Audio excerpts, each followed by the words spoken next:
Vâng, xin thưa các bạn, Thanh Long Vlog đang đứng ở chùa Nam Thiên nha các bạn. Đang đứng trên sân chánh điện của chùa Nam Thiên, sân chánh điện nha các bạn. Giờ nắng lắm, mà 11 giờ mấy, gần 10 giờ mấy rồi các bạn ơi. Giờ mình xin quay lại cái sân chánh điện. Bên đây có hai con rồng để chầu cái bánh xe luân hồi nha các bạn. Hai con rồng nó hình như nó đang tìm một cái sự sống của ngày mai, nhắc nhở cho cuộc sống ngày mai chúng ta vì bánh xe lịch sử, vì bánh xe luân hồi mà chúng ta hãy nhớ về trồng cây thiện, nên gắn về chùa để lạy Phật sám hối nha các bạn. Cái bánh xe luân hồi này nó quay, nó không bao giờ nó ngừng nghỉ các bạn.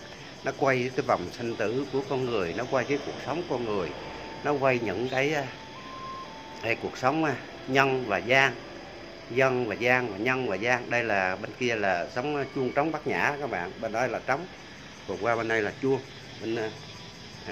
bên đây là chuông. Hình như hai ông này là ông tiêu diện với ông hộ pháp hay sao các bạn, không biết. Có mình xin có mấy cái câu thơ của bánh xe luân hồi nha các bạn.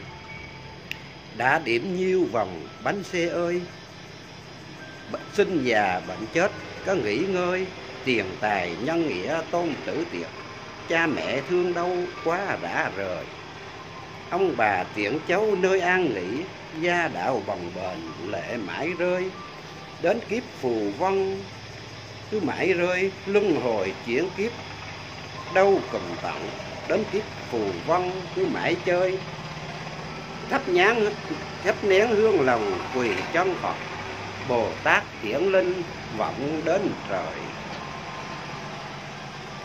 Xe hỡi ngừng quay vòng sinh tử, ngập lặng giang hà sóng bể khơi, quỳ dưới Phật đài lòng khấn nguyện, niệm niệm trường chay đến trút hơi, cầu Phật A Di Đà tiếp độ, nhắm mắt lìa trời, nhìn lìa trần biết thảnh thơi. Vâng, thưa các bạn, đây là ở trước cảnh sân chùa của chùa Bửu Thánh nha các bạn. Cảnh cũng rất đẹp đó các bạn, cũng rất đẹp. Thì mình cũng có, mình xin quay lại cái chuông nha. Thanh Long Vlog đang đứng tại chùa Bửu Thánh nha các bạn. Đây là một cái quang cảnh của cái tiếng cái chuông nha các bạn, chuông trống bát nhã đó. Hồi xưa nữa là cái chuông trống bát nhã đó, mình coi những cái chữ đề này: nghe chuông phiền não tâm mây khói, nghe chuông phiền não tan mây khói, y lạnh thân an miệng mỉm cười, hơi thở nương chuông về chánh niệm, vườn tâm hoa tuệ nở xinh tươi, viện tiếng chuông này vang pháp giới, khắp nơi u tối mọi loài nghe, siêu nhiên vượt thoát vòng sinh tử, giác ngộ tâm tư một hướng về. Nam mô Đức Bổn Sư Phật Thích Ca Mâu Ni Phật. Nam mô Đức Bổn Sư Phật Thích Ca Mâu Ni Phật. Vâng, đó là những cái lời tự bạch của một vị sư nào đó nha các bạn. Còn mình cũng có cái lời tự bạch của cái tiếng chuông của mình. Đây là mình mấy câu thơ thì cũng mình tự làm nha các bạn. Đây là cái đại hồng chung tại chùa Bửu Thánh này các bạn. Vọng vang thức tỉnh tiếng chuông chùa, đau thương trần tục quá cây chua, che thù sẽ oán trong gia tộc, trong cõi nợ sinh vẫn bốn mùa, thành tâm nhân quả tìm bến giác, tử sinh thấy già nua, tâm tình tinh thiện nên đất phước, chỉ một kiếp người chớ hơn thua. Vâng, xin thưa các bạn, cái tiếng chuông lòng nó thức tỉnh, nó thổn thức con người, nó làm con người nhớ về một cái cội nguồn. Mình xin Phật tổ cho con gõ một cái nha các bạn. Đó các bạn, mình gõ nhẹ nhẹ thôi chứ không có gõ lớn các bạn. Đó là tiếng chuông của cái chùa Bửu Thánh ở tại gần Buôn Hồ, thị trấn Buôn Hồ nha các bạn. Đây ở trên chánh điện của cái chùa Bửu Thánh nha các bạn, đẹp lắm các bạn ơi. Đây là cái chung quanh ở ngoài Bửu chánh điện nha các bạn. Đây là trước cửa chánh điện, cái cánh trước cửa chánh điện của chùa Bửu Thánh nha các bạn. Đó, làm cũng nghiêm trang, cũng quang cảnh cũng tâm linh lắm các bạn. Cũng tâm linh, cũng uy nghi, cũng thoáng đãng, cũng mát mẻ. Nó cho ta đến một cái người nó thanh thản với cuộc sống, nó thanh thản với chốn hồng trần nha các bạn. Đó các bạn nhìn thấy cái cánh phượng đó đâu luôn các bạn. Kề bên cái hồ phượng đó là một cái nhà linh nha các bạn. Nhà linh đang những cái người mà họ chết đó, họ gửi ảnh về đó họ thờ. Còn dưới kia là vườn Lâm Tỳ Ni các bạn. Vườn Lâm Tỳ Ni có một góc của chùa Bửu Thánh các bạn. Đó, vườn Lâm Tỳ Ni của chùa Bửu Thánh đó. Ở trước kia là cái cổng nha các bạn, cái cổng. Rồi các bạn, ở kia trống ăn cơm hay sao đó các bạn ơi. Trống ăn cơm hay sao có một. Vâng, đây là những cái hoàn cảnh người già cô đơn, người già theo đơn đang tụng kinh trước lúc ăn cơm này các bạn. Cô đơn. Đây là cái quang cảnh của ở chùa Bửu Thánh nha các bạn. Đến giờ ăn cơm rồi. Tôi giờ tôi mua bỉm thôi, tôi xin chai nước lau nhà thôi. Rồi, xin nước lau nhà để lau cho các cô. Nhà nằm chỗ đây. Ông qua trong qua bữa sau xin cho tôi một canh nước lau nhà chứ là được. Vâng các bạn, cô này nói chung là cô cũng bỏ công ra cô làm, cô giúp những người hoàn cảnh neo đơn, những người nghèo, những người hoàn cảnh khuyết tật nha các bạn, đang sống tại chùa Bửu Thánh, quốc lộ 14 cách thị xã Buôn Hồ khoảng 10 km nha các bạn, cách thành phố Buôn Ma Thuột khoảng 30 km. Thì cô cái lòng cô là không có xin gì hết, xin những cái nhà hảo tâm cho một ít nước lau nhà để cô lau cho cái cảnh quan này cho nó mát mẻ cho những cái người trong kia cũng có số người nằm một chỗ các bạn. Đó, những cái tấm lòng vàng họ nói là một chút nước thôi các bạn. Họ đang ăn cơm như các bạn. Không xin tiền, không xin bạc, không xin gì hết, chỉ xin nước lau nhà là được rồi. Đó, mình tại sao mà những cái hoàn cảnh già đây họ sinh ra, họ đẻ mình ra mà bây giờ mình đế người ta như vậy các bạn. Thì mình có mấy câu thơ như các bạn. Báo hiếu ân sâu, nghĩa sinh thành, xương cha gia mẹ hỡi chúng sanh, 9 tháng cưu mang ôi tình mẹ, sinh già bệnh chết nhớ cội ngành. Kính lạy Phật đài ngôi tam bảo, xá tội vong nhân tránh lợi danh, phản phất khói hương lòng khấn niệm, cuộc sống thánh hội khởi tâm lành. Vâng, xin thưa các bạn, tất cả những cái cuộc sống này rất khó khăn lắm các bạn, rất khổ sở, rất không biết là cái cuộc sống nó thế nào, nó để làm gì. Mà đây là bún phải không? Cơm hay bún? Cơm. Cho chú quay cái này tí nha. Đây là những cái miếng cơm của buổi trưa của các cháu ăn chay nha các bạn, ăn chay hết chứ không có ăn mặn. Mình nói là đức phước nghĩa nhân có thể nào, hỡi người mua bán giá làm sao. Tôi mua ít ký cho con cháu, chỉ giáo thánh nhân trả công cao. Kính lạy hương linh hỡi thánh hiền, góp gom vàng bạc đổi tương trao. Ký sử quan danh công tử bạc, ngộ đời quyền quý giấc chim bao. Bất diệt trái tim thở đều, xá thân cầu đạo sống gian lao. Phước lộc tâm ta không mua bán, đức tại tâm sinh mãi tự hào. Vâng, xin thưa các bạn, đó là những cái khúc tự bạch của Thanh Long Vlog nha các bạn. Đây là cái cuộc sống của những cái người mà họ ăn cơm buổi trưa các bạn, ăn cơm buổi trưa rồi. Đây các bạn, đây là một mảnh đời bất hạnh, không biết gì các bạn. Cháu tên gì? Tên gì? Cháu tên gì? Chào ba. Chúc bà ăn cơm ngon nha. Vâng. Bà bên đây là ngày rằm bà biết không? Không biết, nay 14 không biết hả?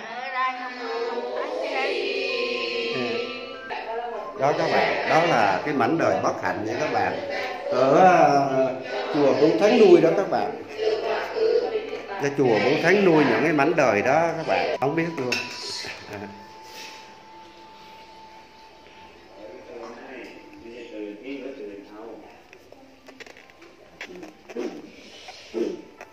Rồi xin các bạn cũng bỏ một ít bỏ một ít vâng. Anh cơm chưa? Dạ, tôi thì cô mẹ ấy chia đó mà chưa đi tôi. Lấy cơm nữa không? Dạ, Lấy cơm nữa hả? Dạ. Mà bên đây bao nhiêu? Không biết cái gì luôn nữa hay sao đó thì đang ở trong này. Này không biết bao nhiêu tuổi hả? Dạ, không biết là cô bao nhiêu tuổi, đó là bầu 9 là 7 tư. Tâm Thái em thôi. Mà sao không mở cửa ra mà ở trong này? Là do con miền bởi cho cháu ở đằng trước bà cháu có khóa đây là không đi ra được. Bà nhốt cái này luôn á hả? Chết rồi. Chắc cô quậy quá thành bà nhốt cái gì phải không? Đường qua mà cũng bắt là cả rồi. Vâng, xin thưa các bạn. Đây là chung quanh cái chùa Bửu Thánh đó nha các bạn đó. Rất hoàn cảnh rất khổ sở, rất nhiều cái hoàn cảnh coi như không biết gì hết các bạn, không biết gì hết. Có cái nhiều người không làm chủ được bản thân luôn. Không làm chủ được bản thân luôn. Có những cái hoàn cảnh là của cháu nhỏ nữa, mà cháu nhỏ bây giờ này chuyển lên trên cơ sở 2 trên Khánh Xuân nữa các bạn. Cái cháu nhỏ là bao nhiêu cháu mà chuyển lên trên cơ sở 2 cô? Chuyển đi lâu chưa? Chuyển đi 2-3 năm nay rồi các bạn. Bây giờ đây là những cái hoàn cảnh này là mà cái cô kia sao bị nhốt? Cô đã bị hôn nặng lắm. Mà sao không cho đi tâm thần? Đi rồi họ trên đó họ đập họ dữ quá họ chạy đi rồi.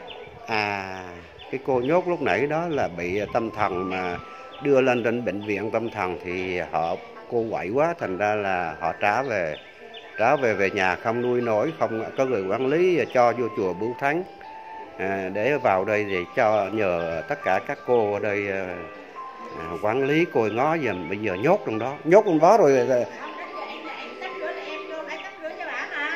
Em vô tắm rửa. Dạ em tắm rửa giặt giũ cho cổ hết luôn chứ cổ đâu biết gì đâu mà. Rồi cô nhà cửa gần đây không? Dạ nhà thì cũng gần. Rồi là ngày làm ở đây một tháng làm ở đây mấy ngày? Một tháng làm bên 5 suốt tháng vậy chứ không có ngày không nào hết. Cô làm quanh 5 suốt tháng ở đây chứ không có một tiền lương nào hết. Không biết mà làm giùm làm công chùa mà. Làm công quả thôi. Thỉnh thoảng có lên lạy Phật hay là không cũng rảnh lên mà lạy? Có thời gian đâu, một mình mà nuôi làm mấy chục người giặt giũ trong nhà cửa có thời gian nuôi lạy Phật. Đó các bạn, đó đi làm công quá, đi về chùa mà không gặp mặt được ông Phật luôn các bạn. Chỉ gặp mặt được những cái hoàn cảnh đáng thương này thôi. Ngày một năm hình như là một tháng là 30 ngày. Không, ngày Tết thì tôi không có ngày mùng 1 hay ngày mùng 2, ngày nào cũng nói chung là ngày nào cũng ở chùa vậy thôi chứ. Không biết về nhà ông lạy bà của mình là ai nữa chứ đừng nói. Vậy là nhà cô ở đâu mà cô nói vậy? Ý là nhà ở đây chứ, mà ý là nhà cha nhà mẹ ở Bình Định á. Bây giờ thăm cha mẹ cũng không đi được. Rồi cô có gia đình riêng rồi gì không? Dạ có chứ. Cũng có gia đình riêng. Vậy ai nuôi con, nuôi vợ, nuôi chồng? Thôi, cái khác hết. Thôi cái đó là không nói được phải không? Dạ. Cô Bình Định là ở huyện nào? Ở xã Phước Hiệp 2. Đó Bình Định, mình cũng ở Bình Định, cô này cũng ở Bình Định các bạn. Thôi kệ nó, đi làm nhân quả, đi về chùa mà không hình như một năm chắc có lẽ gặp ông Phật được mấy lần phải không? Chỉ có ngày mai được gặp một lần.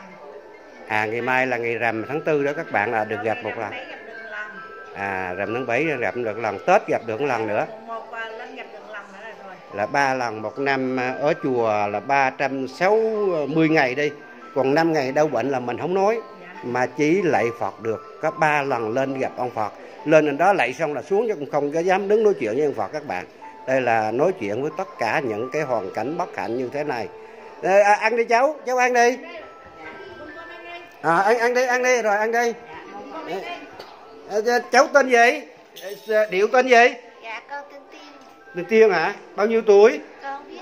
Không biết hả? Có đi học không? Không. Có hồi nào lên lạy Phật không? Có hả? Rồi Phật phù hộ cho cháu tối niệm là Nam Mô Tầm Thinh Cứu Khổ Cứu Nạn Quan Thế Âm Bồ Tát nha. Có niệm Quan Thế Âm Bồ Tát không? Đêm nào cũng niệm nha. Là niệm là bớt á, không bệnh nữa thôi nha. Thôi ăn cơm đi, các cháu ăn cơm đi. Bưng cơm lên. Những Ăn cơm, bưng cơm lên, chắc đây lên. vâng, ăn cơm đi. Là làm hàng ngày ở đây luôn, tối về nhà hay tối ở đây? Ở đây chứ. Cũng ở đây luôn. Chú nghĩ đi, người cụ đi mù gì nha, chứ mù đuôi đâu có thấy đó, cụ đâu mù đuôi đâu thấy gì đâu. Đang mù luôn á hả? Mù này đó, mù một chỗ hết chứ đâu thấy đường đâu. Cô kia mấy người mù? Mấy người mù luôn á. Ba người mù là mù tịt luôn á. Là cái bác lớn tuổi kia cũng mù luôn. Cô đó cũng mù, cô này cũng mù. 3 người mù, câm điếc cũng có. Câm điếc là nhiều. Câm điếc là nhiều các bạn đó. Mù là mù tiệc thôi, anh là phải dắt người ta ra đi ăn. Dắt người ta đi vô, dắt người ta đi ra vậy thôi chứ người ta không có mù tiệc. Đây các bạn. Cháu tên gì? Hả? Nghệ hả? Mấy tuổi? 7 tuổi hả? Đó các bạn. 7 tuổi hay 8 tuổi? 8 tuổi hả? Rồi ăn cơm ngon nha. Rồi ăn đi. Đó các bạn. Những cái mảnh đời đó cũng là một kiếp con người đó các bạn. Một kiếp con người, nhưng mà cái kiếp phù sinh của chúng ta, cái nhân quả không biết hồi xưa thế nào mà bây giờ cái đọa đầy nó không thế nào mà nói hết nên lời được các bạn. Thì thôi mình xin làm cái clip này tất cả, nếu mà các cô được các phụ cho cô này cũng nói là ở 1 tháng 365 ngày mà ở với ông Phật đó là chỉ có lạy được ngày 11 và ngày rằm tháng 4, rằm tháng 7 và ngày Tết thôi. Cô cũng xin là một ít nước lau nhà để lau cái sàn nhà này cho nó sạch cho các cháu. Cho sạch nó đỡ tanh đỡ hôi thôi chứ không xin gì nhiều hơn hết. Không xin gì hết. Đó các bạn. Nước lau nhà, nếu mà có tình thương lắm thì cho xin điểm đó mạch đất nằm một chỗ. Thôi chứ cũng chả xin tiền, xin bánh, xin kẹo, xin gì. Rất đơn thuần đó các bạn, rất đơn giản, xin một ít nước lau nhà với cái bỉm để mà mặc cho những người nằm một chỗ đó các bạn, thấy đơn giản chưa? Một cái tấm lòng từ tháng 365 ngày trong một năm không ở nhà mà giúp ở đây mà chỉ xin như thế thôi. Thì thôi giờ mình cũng xin tất cái clip này xin các mạnh thường quân thông cảm giúp đỡ và ủng hộ cho chùa Bửu Thắng 1 ở Buôn Hồ. Bửu Thắng 1 cách thị trấn Buôn Hồ 10 km nha các bạn, cách thành phố Buôn Ma Thuột 30 km. Thôi mình Thanh Long Vlog cũng xin thân chào, chúc các bạn may mắn và gặp nhiều và thành công trong cuộc sống.